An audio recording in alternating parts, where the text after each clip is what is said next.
Welcome to the Maximus Podcast with your hosts, Joe Sabula and Bobby Maximus. And today there's only one thing we have any business talking about. It's Tom Brady's retirement. But I don't want to sit here and go over how he's the greatest player of all time. We know that, and that's what everybody else is talking about. I don't want to sit here and talk about the what ifs. What if he did play another year? What if he would have retired a year early? I don't want to talk about his legacy. I want to use this as an opportunity to talk about the pursuit of excellence and what it takes to be great, Joe. Because we are surrounded by people, and you know these people who sit around making excuses. Do you know why they don't have the job they want? Or do you know why they're not fit? Do you know why they're 80 pounds overweight? It's because of their genetics. It's because they didn't have time. It's because their grade 7 Little League coach didn't like them as much as, Dave or Jimmy, and it derailed their whole life. Yeah, their entire athletic career was derailed in grade 7. So the reason tells you how much dedication they had back then. Yeah. The reason I want to use Tom Brady is because he was drafted 199th overall. I don't think people don't realize that. Like, he was not a top pick. He was not a superstar coming out of college. No, he wasn't really supposed to play a game in the NFL. His combine numbers were, by NFL standards, terrible. Mm-hmm. He wasn't fast. He didn't have great arm strength. Like, there was no reason why he should have went on to be the greatest player of all time in the NFL and maybe team professional sports. It's even an anomaly that a first round pick in the NFL makes a full career. I think I was reading something the other day, and I don't like the word bust, because to even make the NFL, you have to be statistically one of the greatest players in the world. But the number was about half of all first round NFL picks washed out of the league.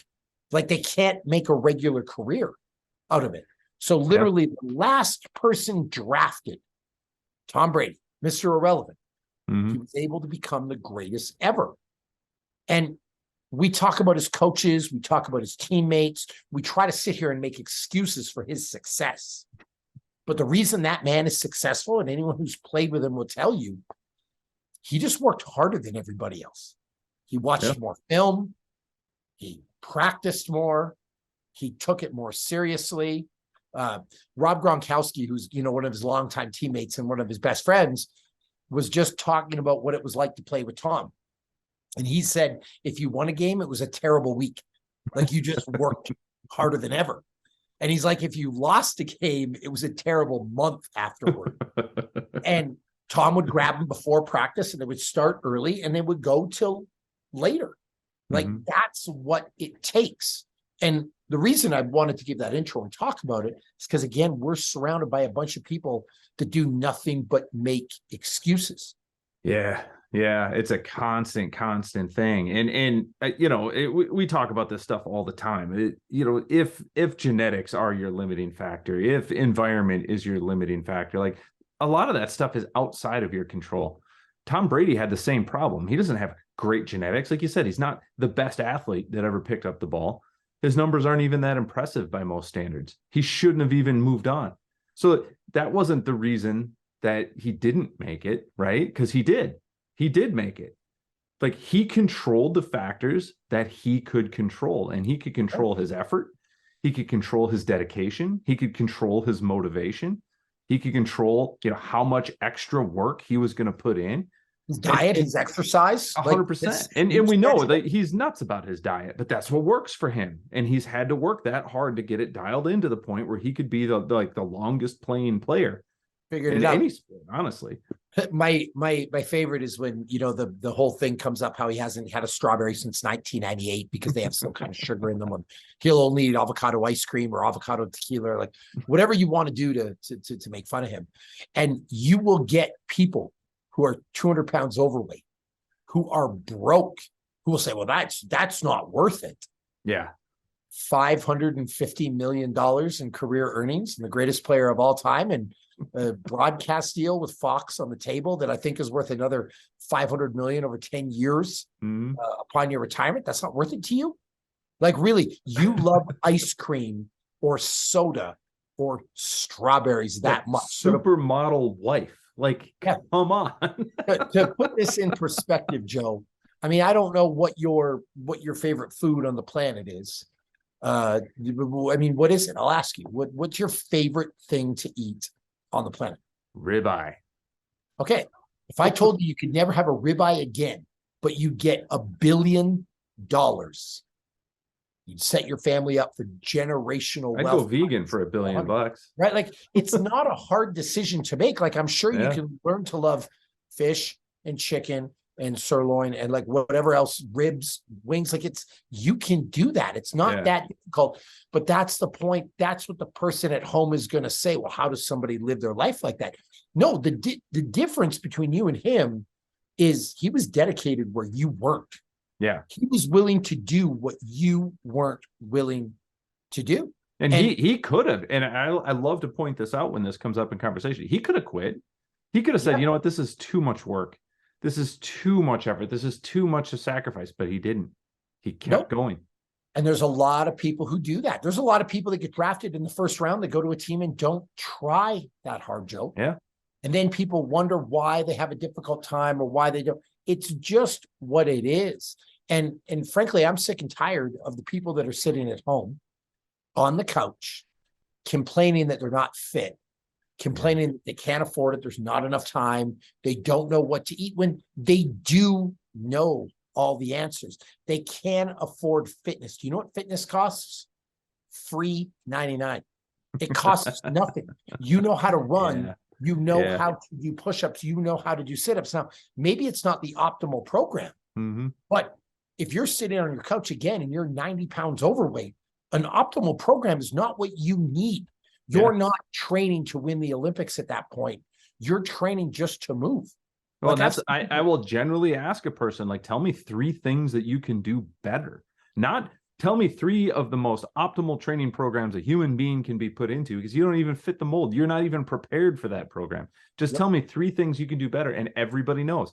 Everybody has a list of 3 things that they can do better. Like, just do that. Just do that. If you did that, guess what? You'd be better. And then if I asked you, tell me 3 new things, I bet you'll come up with 3 more. And in real life, here's how simple this is. And I'm going to put myself in the place of your average man. What are 3 things that you can do better to be in shape? Maybe I should watch less Netflix or less sports. Man, I probably shouldn't drink so much beer. You know, I haven't worked out since 1997, so maybe I should work out or do something. That's it. Like, Joe, if people just did that, that 80 pounds overweight, now that drops to 20 pounds overweight. And then so what, you take it a step further. Okay, I've done these 3 simple things. What are 3 other things that you can do? You know, I'm going to eat less processed food. Like, I know that Doritos aren't good for me. I know that I probably shouldn't eat so much bread. Man, I'm going to try to stick to meat and vegetables. I think that's kind of healthy for me. Okay, done. Wash your hands of it. Right? Number 2, walking's not enough. I actually think I need some kind of like resistance training. I can't afford a trainer. That's a luxury. So I'm going to go to Play It Again Sports. I'm going to go to Walmart. I'm going to buy 2 15-pound dumbbells. And every day I'm going to do some of the pressy things overhead. I can't remember what they're called, but I've seen people do them before. And we all know curls. Everybody knows curls. I'm going to do some arm curls. And I'm going to try to do some push-ups. I mean, everyone's done push-ups, so I might as well try some of those. Right? You do that. Oh, and I'm going to drink more water, maybe. Or I'm going to drink less soda. Like it's not that hard. There's no excuse for somebody to be wildly out of shape. Well, now, we will say this: limit alcohol. We don't say cut it out entirely. We just say limit alcohol, and then people are like, I'm out. Yeah, I'm done. I'm out. I'm not going to limit my alcohol. We're like, all right, well then you have chosen your path. And it's funny, your future. It's funny the excuses people will make, and then in turn the excuses people will make again back to Tom Brady for other people's successes. Yeah, like you see it with women all the time. You see a woman like J-Lo, Salma Hayek, women in their 50s that were great, and someone will say, "Well, it's all plastic surgery." You're right. They don't work out. They don't watch what they eat. They don't, like it's not just that. but they'll reach for the thing that they have. Yeah. They don't. And by the way, on that note, if it was that easy as plastic surgery and money, every single rich 50-year-old person on the planet would look a certain way, and they don't. Yep. Like, you just want to discount all the effort. And that's why I use Tom Brady as an example. Mm-hmm. Oh, it was his teammates. It was his coaches. It was him. It was the singular willpower of one man to be the best he could be at something he loves. Yep. It's that simple. And obsessively so. Absolutely obsessively so. And he's not alone in that. Like, every NFL on the court, like NFL quarterback, is obsessed. And we were just talking about Peyton Manning. So you go over to Peyton Manning's house to hang out. Guess what you're doing? Watching videotape. But it's funny, though, that you say everyone is obsessed. I mean, yeah, to a degree, but some more than others. And that's why Tom Brady ended up where he was, but some number one draft pick didn't. Yeah. Because he didn't put that couldn't keep up. Couldn't keep that passion, couldn't keep that up, and just wasn't willing to do it. And that's where, like, you know what? I made my $1 million and I'm out. Cool. And remember, that's the end of your career.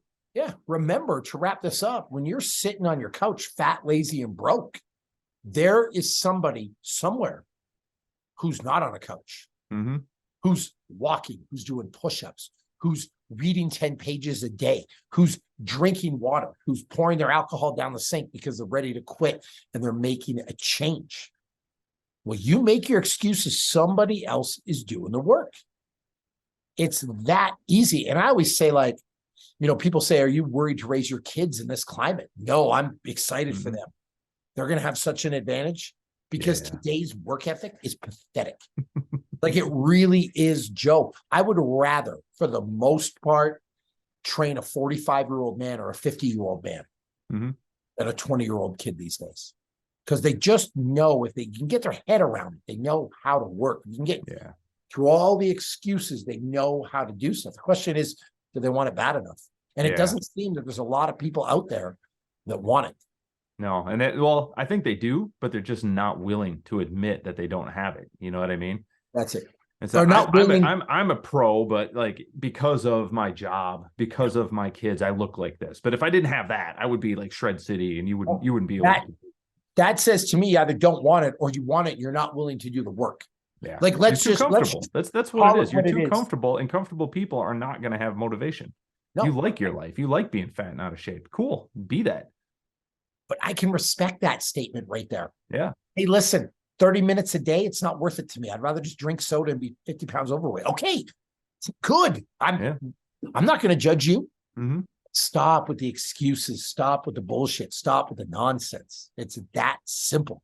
So if you got anything from this podcast, just your main takeaway is that if you're fat, lazy, and broke, it's your own damn fault. And if you want to change it, do something about it. That's simple, Joe. On it. Let's go. All right, we're good. I think we've heard enough feelings for today. And if this did trigger you, if this did hurt your feelings, you're the one we're talking to. Just remember that. If you're listening to this and you are all, whatever, a mess, discombobulated, maybe we're right. So hopefully you enjoyed this episode. We'll see you next time.